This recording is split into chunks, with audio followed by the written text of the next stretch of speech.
Hello, and welcome to Movie of the Year, the only podcast on the internet that has the science and the screaming to figure out what is the greatest movie of any given year.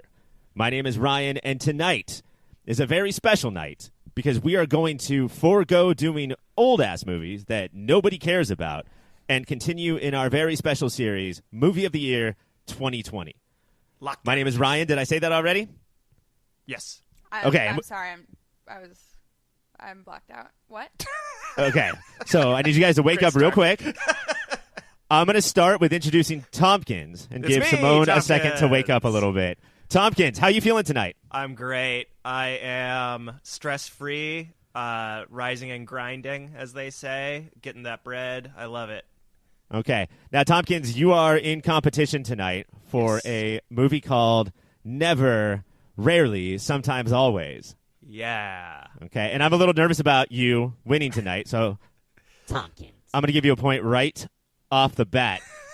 You have never won any of this before. I've done two.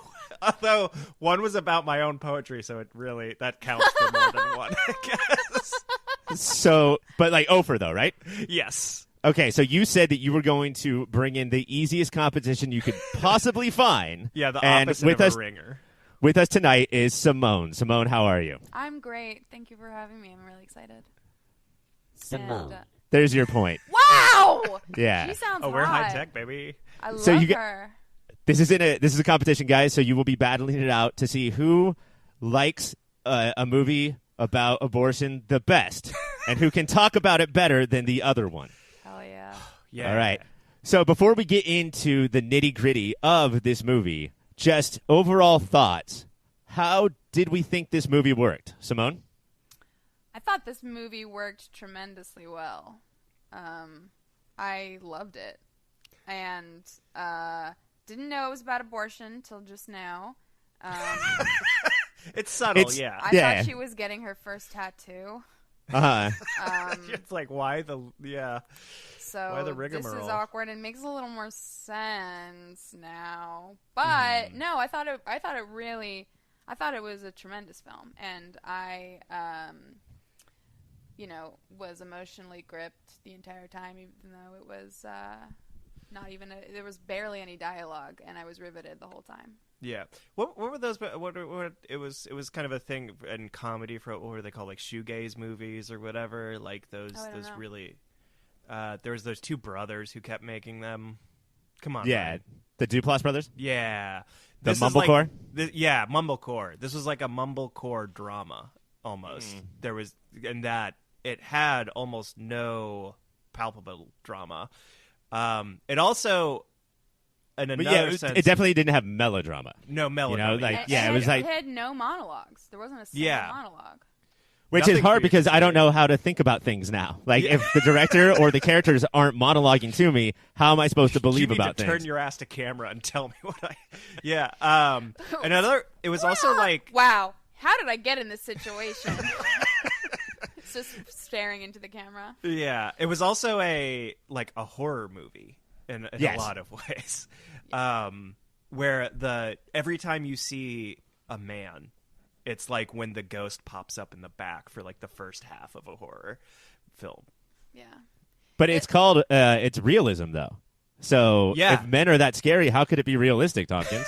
Well, we'll get into that later because that was the other part that just like fucked me right up. Well, that as a woman, I can say that is what it fucking feels like to walk around when you're that age, because you are just plump, smooth, ripe bait. And I'm laughing at the internet glitch, not the content of. You should laugh at it. It's Okay. really fucking silly. You're just walking around like a juicy plum. Yeah. And every, A juicy man plum and an icebox. Yeah, and every man you see is like, I could go for a plum today. But really though, it becomes. I mean, like, not to get too but I get catcalled even wearing my fucking COVID-19 mask, where you can't see any part of my face but my eyes, and I'm wearing like a coat, and that's all they need, baby. And it really does feel like dodging a minefield, walking around in New York. Yeah, I mean the like tone that they set up is they do it really well. If a man is on camera, he's going to find a way to be creepy, and the way that they find the way that they manage to be creepy is going to be predictable and surprising at the same time.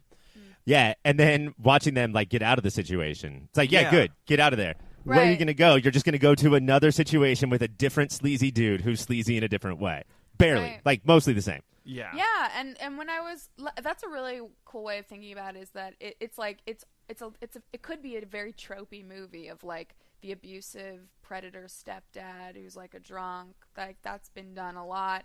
But the scene with him and the dog, like that is not, we've never seen that kind of thing before. Like it did an amazing job of setting up exactly what the situation was in a way where you're watching it. Like I was watching it and I was like, ugh, what a skee's like disgusting. And then later in the movie I was like, oh my God, like because of that earlier scene, and it was really different. All right, everyone stop. We're going to take a break and we're going to talk about literally this exact same thing, but with a big long introduction from me. Never gonna give you up, never gonna let you down, never gonna run around and desert you, never gonna make you cry, never gonna say goodbye, never gonna tell a lie and hurt you. We've known each other for so long, your heart's been aching but you're too shy to say it. Inside we both know what's been going on. We know the game and we're gonna play it. And if you ask Currently available for rent on the regular platforms, Never, Rarely, Sometimes, Always, is the third feature from Beach Rats director Eliza Hittman. Winner of awards at both the Sundance and Berlin Film Festivals, it tells the story of Autumn, played by newcomer Sydney Flanagan, a 17-year-old girl who can't get an abortion in her rural Pennsylvanian hometown because if you're a minor, your parents must be alerted. Luckily, Autumn has Skylar, her best friend and cousin, who steals money from their grocery store job to get her to New York, where the abortion laws are less strict. Taste buds, I ask you this. We often don't consider the world-building aspects of films this buried in realism. Why would we? It's our world. But let's take a look at this film's first 20 minutes or so. What does the movie do to let us know what world we're in, and how effective is it? Yeah, I mean, I'm thinking of the opening scene, which is almost surreal. Which you have a bunch of kids at like a doo-wop themed talent show, performing Innocence, and then you have Autumn come out and just completely, I don't know if she's unwilling or unable to do it. And that's like a question that kind of goes on throughout the film, but she's playing an oldies song, but she's doing like a sad, fucked up cover of it and really sticking out. And Tompkins. you kind of, it's weird that it leaps from that place. Like I was kind of set up for this movie to be doing more surreal stuff, but the rest of the movie from there is, for the most part, super low key, super down to earth, super real. It just gives you this really weird note to start out on. And it also, I mean, what's interesting is that looking at the first 20 minutes after having already seen the rest of the film, you realize that first scene where she's singing is the only time she exhibits any personality the entire film. And right away, she, right off the bat is, singing her heart out, and it's immediately slapped down and rejected by an asshole man in the audience. Yeah. Who nobody reacts to at all. Like, some guy screams slut at her, and then it cuts to other parts of the audience, and nobody is upset at all. They're like, well, yeah, that happens. That's just how it works. Yeah, it's that weird non-react. Just keeps going. Yeah, it's not quite like no one is like, ha ha, yeah, woo. Right. But they're also, it's that thing you kind of do when you feel like maybe someone has done something slightly distasteful, but you don't want to rock the boat any further. Right. You don't want to make it a bigger scene, so you just let that happen and never do anything about it. Yeah. And she doesn't cry and run off stage. She doesn't keep going and then kind of break down. She just soldiers right through and finishes her song. Simone. See, this is where I think we get the personality about her, is that Right. she's flat-ish, right? Like she's not bombastic, but the fact that she took it and she heard that word slut and then she took a deep breath and then she just kept going is the movie in a nutshell, you know? Like no Yeah. matter what, I'm going to get through this. Yeah, she has like a strong survivor mentality, and then later on in the movie, you see times where it like that same attitude gets like complicated a little bit once she's with Skylar. But yeah, as far as like the first 20 minutes go, like the world that it sets up, I mean, just the idea that like again, you know, like watching this as a man, it's like it's so easy to be surprised by this thing that at this point there's like no real excuse to be surprised by, but just the feeling of constant danger, and not necessarily physical danger, but just this, you know, like one of the first scenes you get with Skylar, she's checking out her cashier job and she makes like an offhanded comment to a guy because it looks like he's planning a party. She's just trying to make small talk, and immediately it's like, oh fuck, shouldn't have done that. Now he's like trying to get my number and shit. So it's just this like constant tense and danger where like the degree of danger varies wildly from moment to moment, but it's never gone. And I'm Right. going to guess that Skylar is not 20 like she says in the movie, but much. She looks 16 or 17. Yeah. Yeah, and that guy was probably 5 times that age, face ripped apart by the sun, like borderline homeless. It was Doesn't they miss a got beat. He's just like, hey, they got baby. Steve Bannon to play that role. It was Steve Bannon in the checkout Simone. counting section. Yeah, and that happens a lot. I mean, it's what's interesting is that a man who is preying on a young woman is not doing so because the moment is sexual. There's nothing sexual about her standing there ringing up his groceries saying, "Oh, are you planning a party?" But he takes that moment She to talked make to it me. sexual.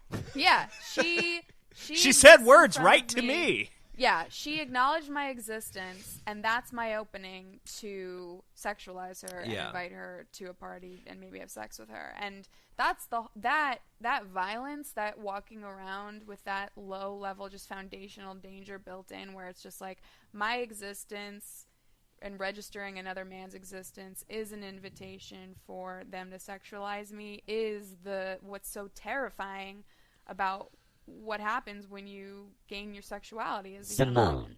And we don't have any evidence of this in the movie because it's not a blow-up movie. There's not like explosions of feelings and drama, but you can see on Skylar's face if she has experience with telling a guy like that what she wants to say, like fuck no, dude, get the fuck out of here, and then how guys like that will typically react in that situation, where they're not going to be like, oh, I am so sorry, I misunderstood the signs and I will be on my way. That is not how it goes down. Yeah, with Skylar specifically, the way her character works, it's that you get the sense that has realized and is in the process of further realizing that she has what feels in some ways like a terrible power, because Tompkins. she knows, like if I say anything, if like the way that she interacts with people around her is much more active and engaged than the way Autumn does. And a lot of it's because she's like, I have no choice. I'm already caught up in this thing. In some weird ways, I can potentially use that to my benefit or to get out of the situation. But she's this feeling of like that she is wise beyond her years because she has had to deal with this so much already is like very much there. Yeah, and women use it. I mean, you don't even like Autumn. She's a beautiful young those girls are beautiful young actresses, but you don't even have to be. Yeah. Every single young woman has batted her eyelashes in order to get something because she knew she could. And I'm saying that as someone who's done that. I mean, and it could be tiny. It's not like getting a bus ticket necessarily, getting someone to pay something for you, but it could even just be. It could be the smallest, most innocent thing. But every single woman has done that at one point in their lives. Every single woman. Because it's the only way to regain that power imbalance of the violent, because you cannot defend yourself against the physicality of a man, but you can play into it enough to hold power over the moment. Yeah, I also think in a movie that was handling different Simone. subject matter, or that took place in a less screwed up world, that imbalance of power that's constantly shifting is a natural thing of how, like, even I think like healthy like flirting and stuff goes, is you feel this tension between like, like, oh, it's weird I have so much power over this person, but then it feels like they have so much. It's going back and forth. This movie is like not taking place in that world at all. This is like the fully perverted, fucked up version of it. Yeah. And so like what you're talking about, like, like, oh, everyone's better. Like, it's interesting to hear you talk about it, because it's like, it's like, why would that even be something that you need to feel like you're confessing or that's guilty? But then the fucking ecosystem is so fucked up that even just saying. I remember doing that at when I was 14 years old with my math teacher. Yeah. Like literally, like, and nothing happened, but I just remember, recognizing it that young, and then you find out later that Autumn had sex at 14 for the first time. Yeah. That's how old I was, So, it's something that, like you said, Tompkins, like, women are forced to learn just way too young. Yeah. But they quickly learn. Like, those girls knew that they had to spend a couple of hours with this guy, and Skylar knew she had to, hook up with him in some way, in order to make that ask. Yeah, and you see it a couple different times throughout the film, like enacting what you were just talking about, where especially with Skylar, she will do something where it's because with what's the Steve Bannon character, Jasper, with Jasper, there are times where it feels like she maybe is enjoying flirting with him. And I think that what makes that so tough to reconcile with is knowing if you admit in any way that you take pleasure in flirting, or that you like to, tease a guy, whatever, that to the exact same extent that just saying hi to a guy is an excuse, it just keeps it, it feels like someone else is going to take that and use it as fodder. Yeah, there's a real if you give a mouse a smile thing going on, where if I am just polite because I'm polite, or if I'm having fun with it exactly as it is right now and no further, then many people will say, hey, door's open. You have now given me like the checkered flag to do whatever the fuck I want. Yeah. Mm-hmm. Oh my God! The other day I literally was delivering groceries to somebody in need, in like crisis because of COVID-19, and I gave him his package of groceries, whatever, and then not even 5 minutes later, I get a text that says, "You so gorgeous, beautiful," and then the next text after that was, "Can I ask you something?" And then the next text after that was, "Are you Jewish?" And I was like, "Ah, no!" Classic pickup line. Classic pickup line. My family is starving, and you just fed my family for a week. You so beautiful. Are you Jewish? And was it a, like, I hope so or I hope not kind of question? I don't know. That's the weird thing about that question. Yeah. It wasn't a Jewish guy. There's no right amount of enthusiasm to have. The answer was either that he wanted me to be Jewish for a disgusting fetish reason, or he didn't want me to be Jewish because of some bigotry reason. Either way, I was just like, yeah, once you ask that, there's no answer where you can be like, cool. All right. Yeah. Yeah, all right. I'm just curious. Yeah, I'm thinking of converting. So it's just... So the movie is set up in a way where we know that we're in a town that is pretty poor, and we know that, like, we have dozens of examples at the 20-minute mark that guys are not cool to girls who are 16 or 17 and look 16 or 17. We're going to take a break from talking about this movie and talk about different girls in different movies when we come back.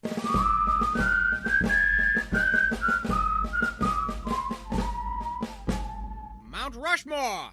We are here at Mount Rushmore. Typically, these are mountains dedicated to presidents, but we're not doing that tonight. we are going to build a mountain dedicated to female friends. So 2 heads per mountain instead of that stupid 1 presidential head per mountain like that other one has. You guys are going to alternate, go back and forth to see who is the most iconic or 4 iconic friendships of female movie history. And I will decide who gets on and who gets the toilet flush. Simone, because you're the guestier person, Sure. We're going to start with you. Who has to be on this mountain? Thelma and Louise. Okay, why? Because they literally drove off a mountain together. Oh, yeah.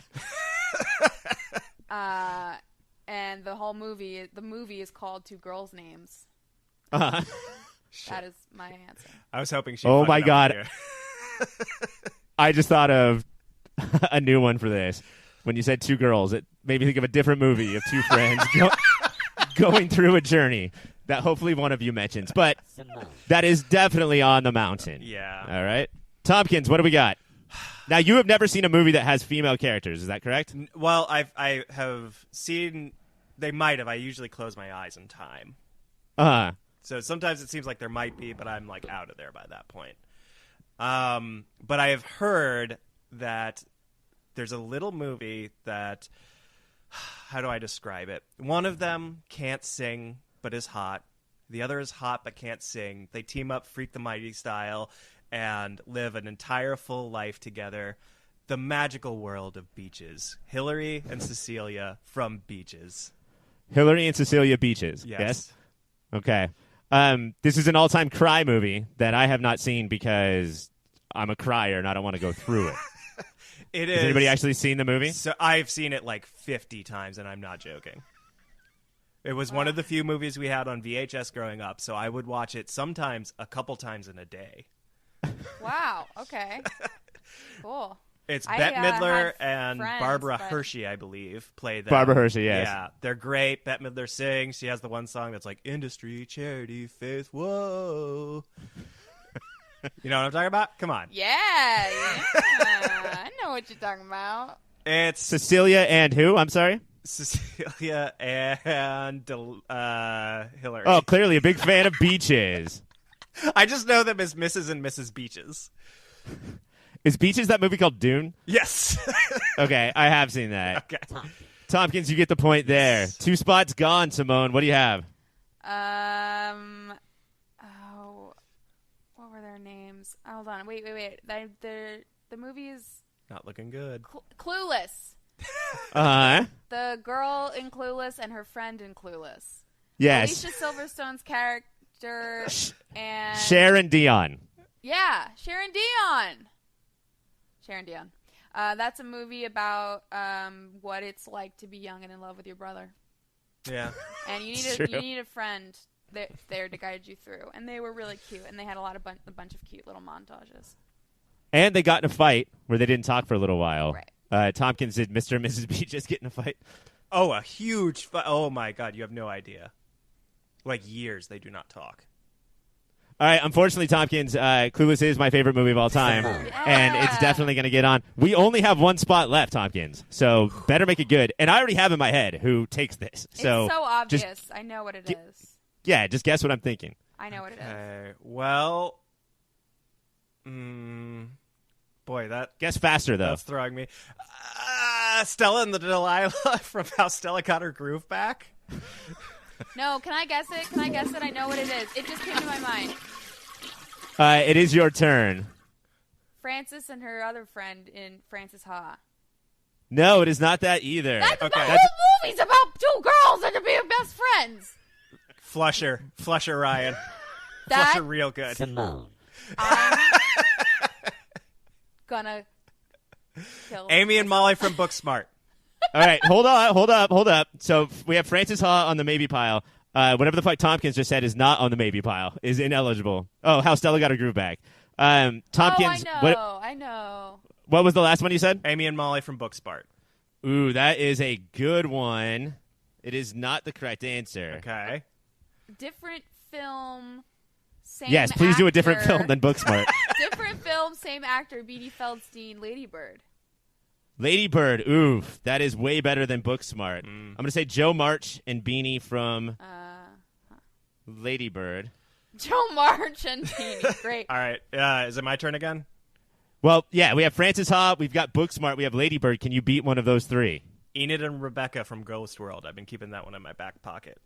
Oh, shit. Enid and Rebecca from Ghost World. Those are not real Good. names. Those are made up names. That's a made Never up I met might- someone named Rebecca. I've never heard of that movie before.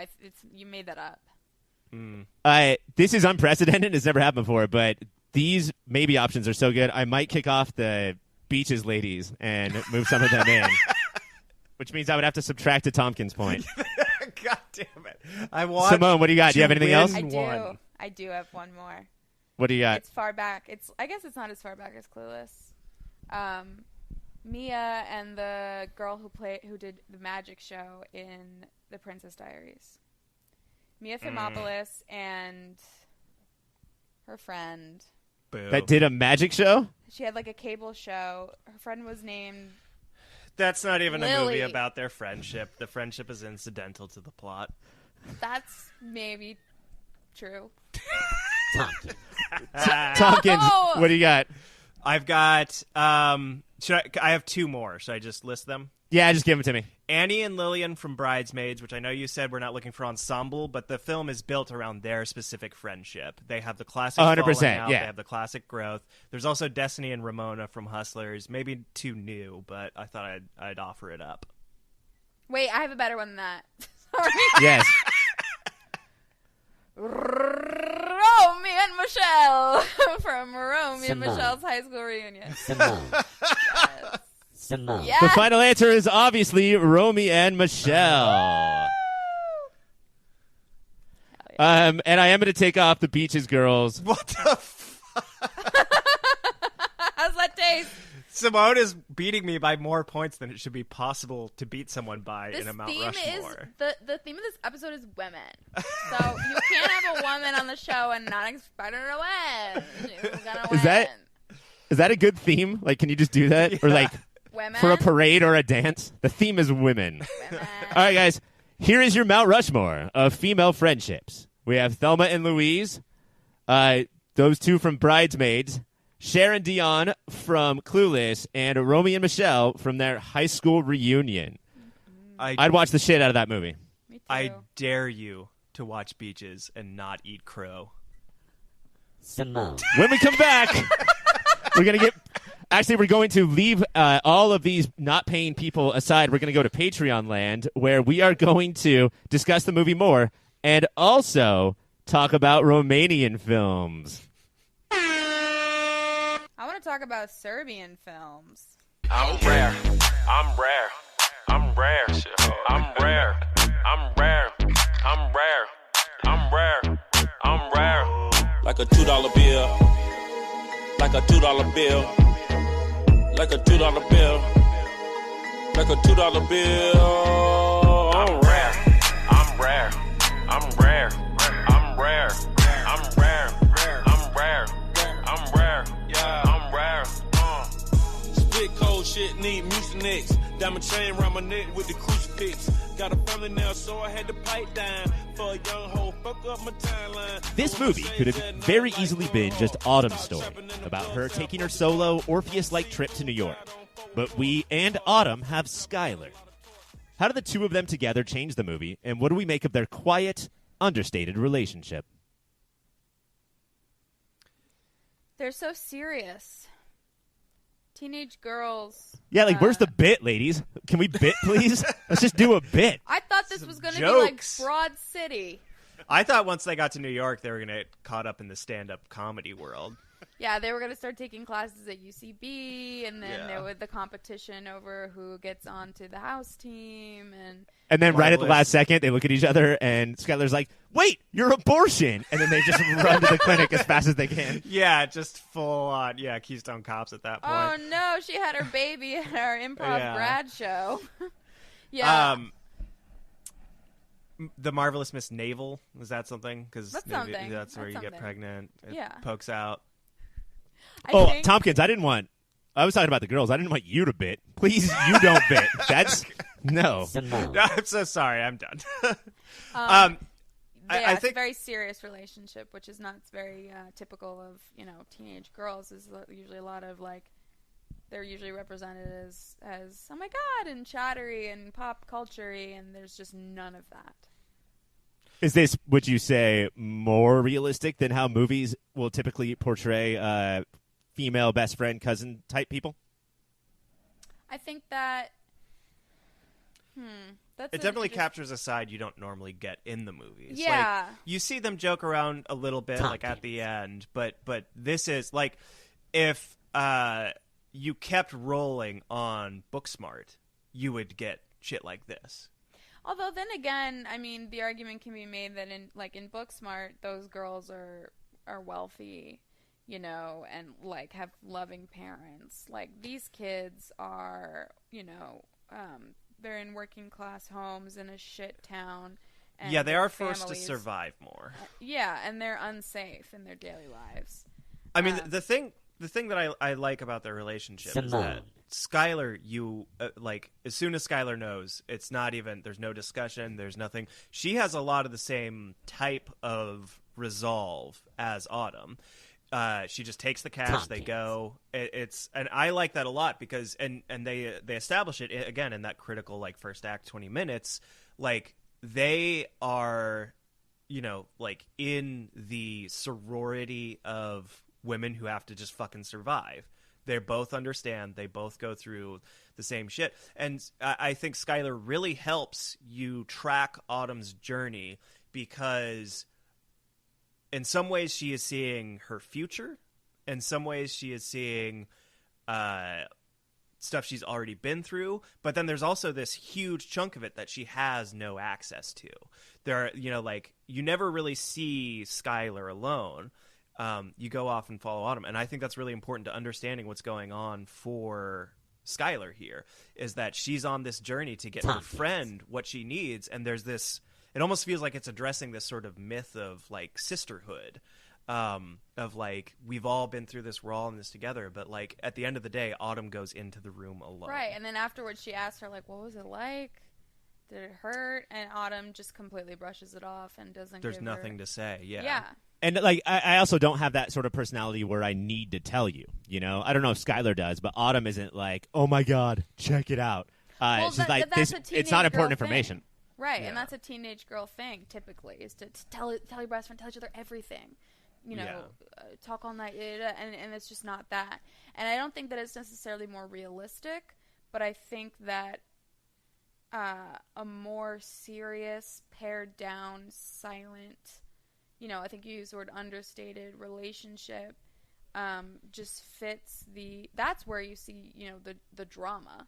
You know, there's no drama in the dialogue. There's no drama in even really that much interpersonal stuff. Nothing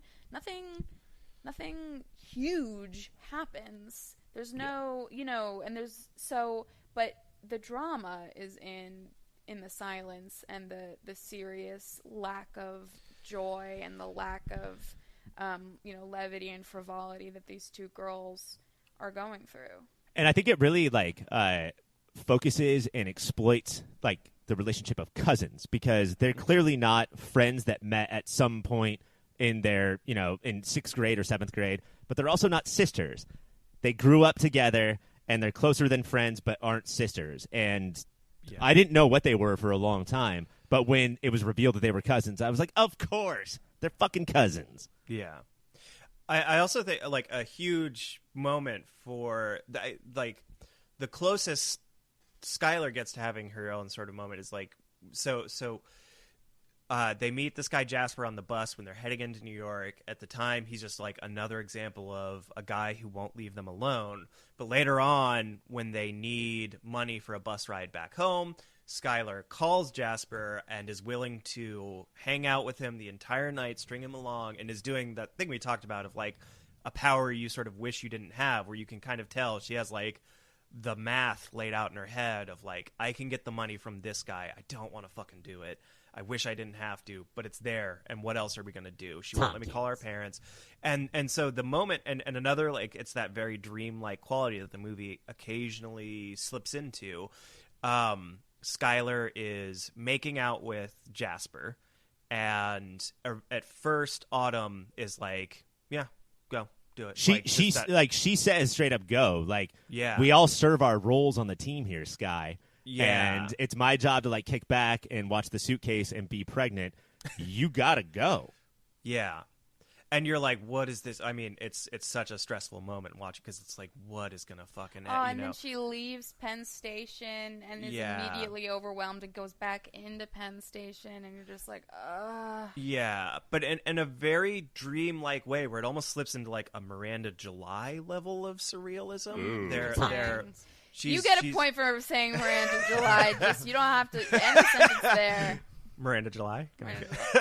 Don't do it. Simone. Do you know how that works, Tompkins? I know every time. Anyways, so Skylar is making out with Jasper, and Autumn comes up to her behind this pillar and just reaches out and like grabs onto Skylar's little pinky, and they just hold hands while Skylar has to do this disgusting thing she doesn't want to. And I think that is this like coming together, because it's not just that Autumn has shit going on that Skylar can't participate in, especially when Jasper comes back into the picture. You also see how much things are different and inaccessible to Autumn. And like when Jasper and Skylar seem to be like having slightly more fun, like Autumn is sitting there being like, I'm fucking pregnant right now. But they have this like coming together moment of like, there's nothing to say, there's nothing to do, we can't fix it, but there's just this like tiniest little contact that makes all the difference. And the reason why that scene is perfect is when Autumn grabs Skylar's hand, it's not like the music swells and the strings blare and they close their eyes and they know that they're together, but Skylar's first reaction is like, what the fuck? Is there like seriously another guy touching me? Oh no, wait, it's my cousin. Okay, we're gonna be okay. Yeah, and it also really just underscores how fucking creepy this guy is.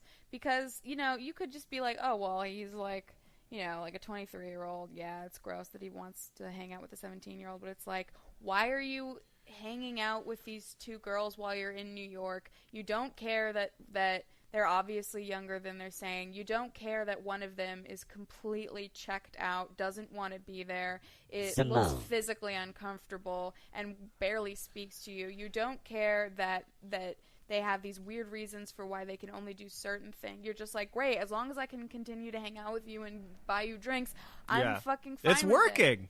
It's working. It's just like, are you in the city to meet up with people? Where are the people you said you would meet up with? You're just hanging out with two strange young girls who are unhappy, and you don't see any, you know, I'm sure he's... the thing about these kinds of people is they're not stupid. They can see it. They just don't care. Yeah, give a shit. Yeah, it's like a different. It doesn't really glow on their predator vision like other stuff does, and I think that the movie is trying to like not trick you, but sort of like coax you into thinking that like, but not all guys. Like Jasper is not without his flaws, but look, he's a stand-up guy, and then he pays for their ticket. Yeah, but the second he can make it transactional, he does, and does not miss a beat. Like he hits that as hard as he can. Yeah, I think that so. There's like also an interesting discussion to be had about like the experience of watching this as someone who identifies as a man versus someone who identifies as a woman, because as a woman viewer, like I think that the experience is more like you're seeing it through audio, obviously, and the whole world is pressing in around this. As a guy, you're getting that, but you're also thinking of the times where it's like, how close to Jasper have I been? Right. Mm-hmm. And because I think one thing this movie does very smartly is there's no bad guy. There's no like, this is the one who hurt me. It's this infinite collection of like, tiny little pinpricks in some cases. And so then as a guy watching it, it really forces you to question, like, when have I just been that tiny little extra bit of like shitty weight on someone else's life? Yeah. I mean, I've certainly, as a teenager, made out with people who I did not want to be touching, gone on dates with people I did not want to be going on dates with. And I guarantee you that none of the very nice people who that happened with are walking around thinking, that girl that I made out with when I was 16 did not like it. Like they don't know. Yeah. And so I think it's really cool to recognize that, that that it's not necessarily just like the caricature or the, like we said, the trope or the stereotype of the like big bad mean stepdad or the big creepy slime ball, you know, who just, you know, what that you meet when you're in the city. Like, these are just people who are like, some of them are worse than others. And I think that is an actual trait that the movie tries to play is from the get-go. You're like, oh, stepdad, villain, raped her. We know. We got it. We've seen this movie before. And he's just the first in a long line. away. And then we never see him again. Yeah. And we find out, and I totally expected that when she was doing that interview and when she said, how many sexual partners have you had, that Autumn was going to say 1. And it was going to be obvious that it's like, my stepdad's been raping me since I was 14. But she says 6. She slept with 6 different people. Yeah. And we have no idea. We have no idea who they are, what those circumstances how were. Consensual or not how it was. Consensual, who the first person was, if it was because of initial abuse. We don't know at all. Yeah. So. And yeah, again, just the movie really invites you to like embrace complexity, and it's great that the stepdad drops away. I was a little bit worried when he first popped up that it was going to be too obvious of like sort of a red herring, but like having him go away and having like Jasper is the most prominent, but there's just still this infinite string throughout the movies of like shitty dude, shitty dude, shitty dude, shitty dude. And yeah, it's sort of, it is an invitation to compare your behavior to them. And what they do so well about Jasper is that he's someone that you, as a man, I think absolutely don't want to identify with. But then when you look at him on the ground doing it, you're like, you can see how it's justifiable to him. And also probably how there were times in your life where you were doing something in that ballpark. And we're thinking at the time, like, well, she texted me. I think there's guys watching this movie who are watching it like Tompkins, like, rethinking on their past and saying, oh, my God, reflecting, I hope I never came out. And then there's other guys watching this being like, it's not like that. I'm totally fine.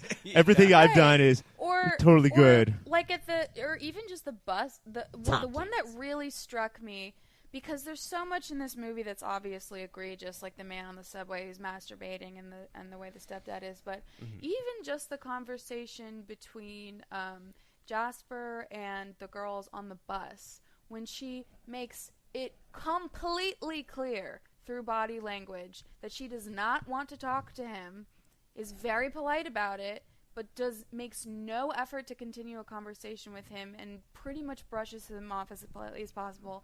And still he asks, and she says no. And still he says, well, maybe if you change your mind. And she says, probably not. We're really going to be busy. And then he says, well, why don't let me just give you my number. Because, and what harm is that to just give someone your number? And they can choose, because then it's up to you. Like, you don't have to text me, but you'll have my number as the option just in case you change your mind. And it's like, that's a very innocuous thing to just be like, well, I'm just giving them the option. But you have time and time again given them the option, and they've continually told you no, and you are still, still trying, still saying, well, but how about, and trying to wear away at that no, at that initial no. And so what is a yes after 10 no's still a yes, The other thing, too, that we have in that scene is one of the few times I think like the director really makes herself known through editing more than camera. And Jasper touches Skylar on the jacket to get her attention, and she hangs on that hand for a really long time. Yeah. Uh-oh, guys. You know what that means. It's speed round time. So I'm going to ask you just as serious questions, but you have far less time to answer them. Number 1, is it possible that Hollywood started COVID so as to not have to give Eliza Hittman an Oscar nomination for Best Director? Absolutely. This is not a movie they want out there right now. Absolutely not, Tompkins. You got that correct. What is the best New York City subway for sleeping on? The 1, 2, 3 line. You can go express or local. It runs forever back and forth. It doesn't have the weird seats on it that are all different directions, so you can lie down on the bench. The answer. Wait, is this only supposed to be Tompkins right now? No, it's never supposed to be Tompkins. The answer is the Q, because you wake up in Coney Island. Oh, that's where you always want to wake up. Simone. Let's see. Has Tompkins ever called his dog Chewy a slut? Yes, But that's only because it's true. He is Simone. an incredibly slutty dog. I name another dog he hasn't humped. You can't. Yeah, but humped there's me something about the so way that you hard say that the he- word slut. He knocked Yeah, me to the I don't like ground it the either. first time I met him. It's you know what it is. I don't say it very often, so it doesn't. So when you say it, it really counts. Well, it's like okay, that's someone who's clearly not practiced. It's stumbling out of his mouth. We already got into this, but not enough. How and why and where and when and what the fuck? Why is there a live chicken in an arcade, and is that okay? It's such a great. I mean, the director could have easily fucked that up by being like, and it's like she's the chicken or something stupid like that. But this is what the director just has such a great eye for, is like she's just moving around a situation. She's just looking for ways to show. There's one other moment in this movie that I think I'm gonna talk about later on, so I don't want to spoil it here, but where it's just like tiny and fucked up but really glanced over, and the way that she just like addresses normal shit is like, this is out there, and like it's there to be seen. I'm just putting it out there really quick. What if after all of this movie, it was just like words on the screen, and it was like protect chickens, and that was the entire point of everything we watched? That PETA produced this movie. Yeah. Tompkins. Good job, guys. That's the end of the speed round.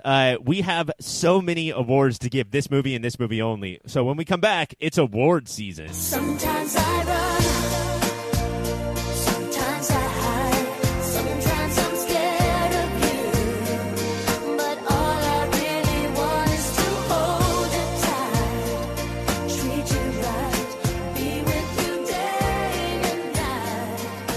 Baby, all I need is time.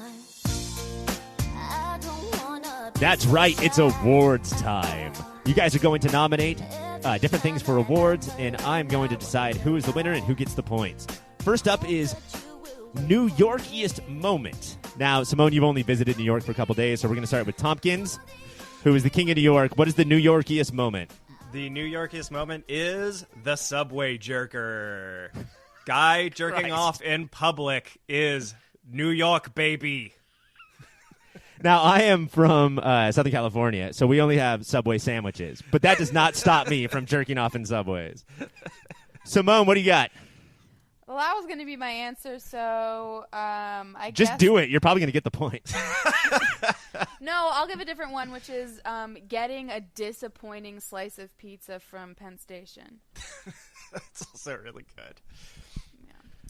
Tompkins. All of I've never been to New York. It horrifies me, and it's because You've of all the never people. been here? Really? Wow. I've never been, yeah. It's just the people jerking off. It scares the shit out of me. Yeah, every time Tompkins and I would ride the subway, I'd be like, oh, again with this. And he'd be like, I have to. It's New I'm York. sorry. It's New York, baby. I grew up here, so I've seen, I've seen every man I love masturbate in public at this point. And many that you don't. What? Many that you don't love. Many that I don't love. No, I've loved them all. Well, as soon as they start jerking off, you sort of fall in love with them right at Yeah. the moment. It's a Yeah, Simone, that's how I met my husband. most pregnant moment of the movie. Definitely when she is having her miscarriage. You really remember that she's pregnant there when she starts bleeding because of the first part of the abortion. You're like, this girl's pregnant. She's That's pregnant. fucking pregnant, yeah. Tompkins, can you beat that? I hope so. I have one that's very pregnant in both senses of the word, and it's when she gets the ultrasound at like the weird pro-life clinic, and they're like, "This is gonna be the best sound you've ever heard," and it's this like alien fucking a sheet of tinfoil noise while you the see sound of this the little heartbeat. alien fucker baby inside of her. She's so pregnant. It's so pregnant with tension. It's a horror movie moment. Wow. Like, Tompkins. she should Yeah. have said to that clinician, like, bitch, you ever listen to the Smiths? The most beautiful sound I've ever heard is not this heartbeat. That was also in her hometown where she was like, wait, is this just one of those grocery stores pregnancy tests? And the doctor, quote unquote, was like, yeah, what do you want, idiot?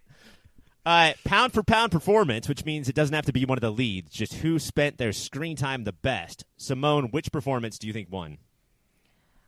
I mean, you don't want to say the main character, but based on the one, even if the whole movie was her doing with the titular, like scene with the never sometimes, that scene, if it was just that, then she'd still win. It was Autumn. Well, yeah, of course she'd win if it was just that one scene. Oh, yeah, if it was just the best scene. I guess that makes no sense. I guess what I'm trying to say is if the whole movie were just that scene, it would be enough for me. That's what I'm trying to say. Okay, that's fair and better. Okay, thank you. Very hard to argue with Tompkins. I would say almost impossible. I'm going to put my hand right above the Simone button. I'm going to go with Talia Ryder, who plays the cousin. I was absolutely blown. I mean, she does not get a never, rarely, sometimes, always moment or scene. As they call them in the acting world. Yes. It's the new 4-year consideration. In a movie that has very little moments to act, she gets even fewer than Autumn, and you get such a full and beautiful understanding of her character. I thought she absolutely blew it out of the water. I want to change my answer to the grocery store employee who kisses their hands. Just because I thought that was so smooth and smart. Great flirting pickup. I heard he improv'd that. Oh, Yeah. wow. Okay, no. I'll go with my original. And I like how they were like, oh, we'll get some Foley in here for the kissing. And he was like, oh, no need, my friend. These are going to be some loud kissies. I'm going to kiss these hands so hard. Ryan. You guys are both gross. Cringiest moment. Tompkins. We talked in a about movie it all. full of them. Cringiest moment. Slutty dog. Yeah. Is that the Speaks for Phoebe itself. from Friends song? That Wait, she's saying? can we dig into this a minute? Was he touching the dog's genitals when he was doing that, or was he? He was just- being too sexual with the dog, and he In was some also way. doing it in a way where it's clear that he was testing his wife's boundaries. Yeah, and doing that in front And of his like, dogs. their- Yes. that dog was saying no. But he's doing That and dog it- was not into it. It's so much clearer once you've seen, the scene later on, but he's doing that weird pedo thing of like, what if I do this? Is this bad? Are you going to stop me from doing that? Okay. And then he knows next time he can push things just a little extra. Oh, That God was damn it. Simone, what is the cringiest moment? That was definitely the cringiest moment, but a little like kind of understated, really sad moment that made me just kind of cringe with sadness. That goes really quickly. Is right at the beginning of the movie when the mom is saying, "Tell her she was good," and the stepdad goes, like, no, basically, and then he's like, your mom wants me to tell you that you're good. Yeah. And you're just like, oh my god, I don't know anything about this fucking teenager, but we need to remove her from this situation. And it's just a Russian nesting doll of shittiness Yeah. that I mean, you but peel back obviously- so fast. Yeah, obviously the dog scene is the cringiest though.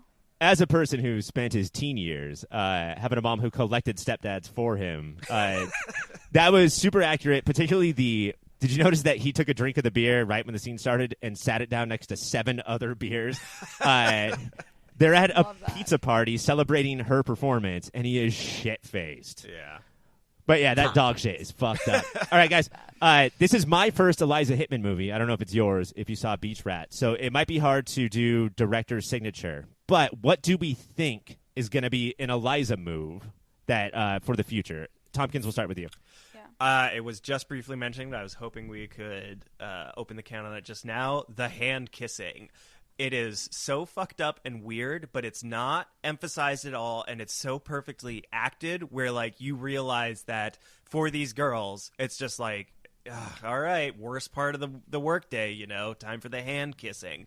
But it's not lingered on, and it's not explained. It's just a very fucked up thing that feels so surreal and realistic at the same time. And also, I've never been a cashier, so I was also like, that's not a normal part of the job, right? That's not like protocol. Yeah, that's perfect because she's not like, look at this world and feel how different it is than yours, but I'm going to take how crazy this world is and make you believe that it's normal. Yeah. Like, I was never like, no, shut up. I was like, oh, damn. Simone, what do you got?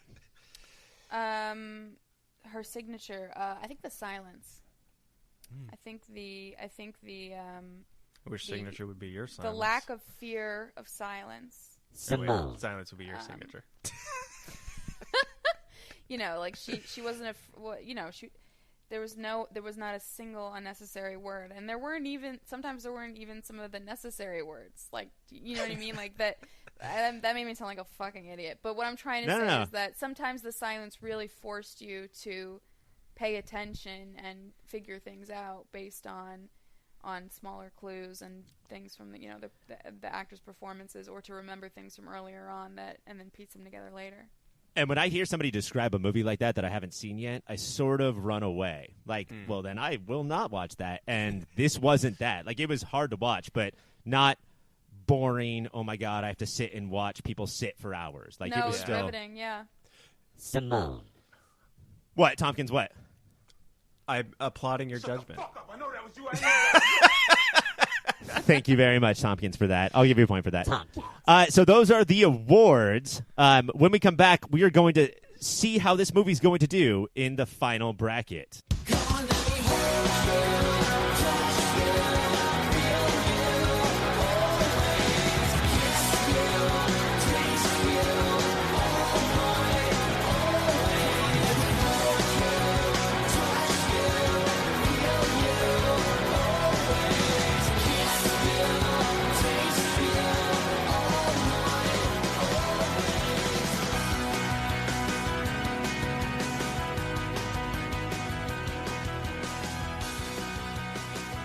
And we are back with the final scores. But before we get to that, I want to know, without having a bracket or knowing what the movie is up against, how do you guys think this movie is going to fare as the movie of 2020? It's so hard to. There are so many variables Have at there play. been any other movies this year?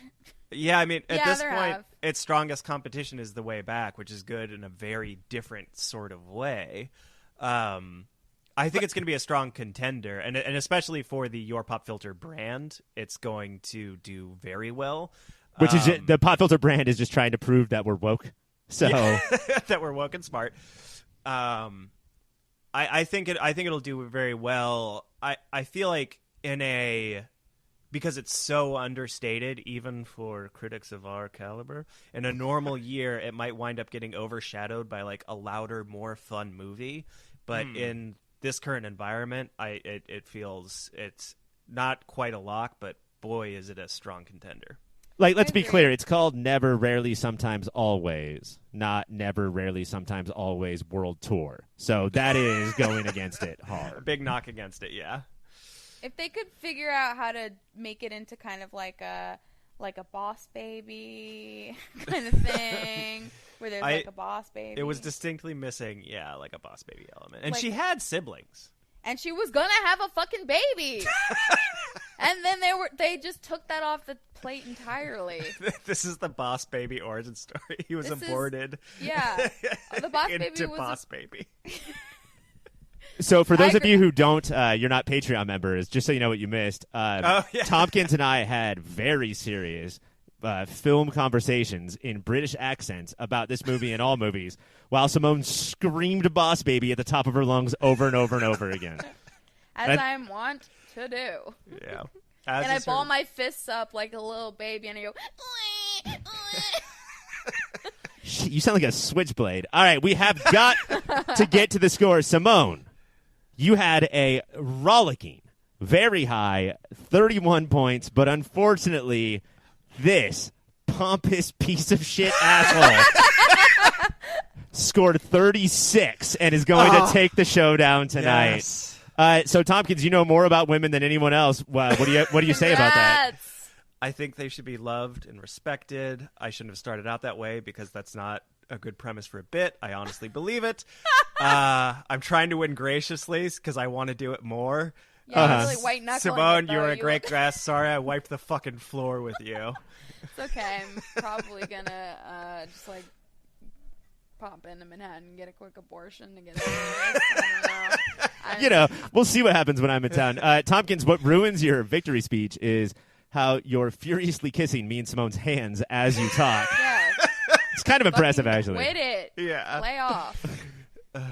I alternate so quickly is the thing. The time in between kisses is... Yeah, I never know which hand. And that is our show. We have ads to do, but I will do those later. Simone, thank you so much for coming on and My pleasure. losing to Tompkins. If people want more of you, how do they do that? I just deleted my Twitter, so congrats to me, because, wow, my mental health needed it. You can follow me on Instagram at localhoney, spelled HUNNY, or you can go to my website, SimoneNorman.com, which is where I put my things that I write, and you can watch me on CBS All Access on the show Tuning Out the News. You canceled your Twitter with all of your followers and then came on this podcast. Yeah, so thank you for that. I had 30,000 Why do you followers. think she? I was mortified. Yeah, sorry about that, but I'll boost it from the DSA account. That's fine. Perfect. You will still get your check. Tompkins, where can people find you?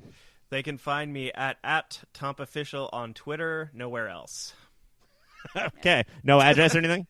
Nope. P.O. Looking box? for one. HBO Go password? If you got Simone one. is beautiful. That's his password.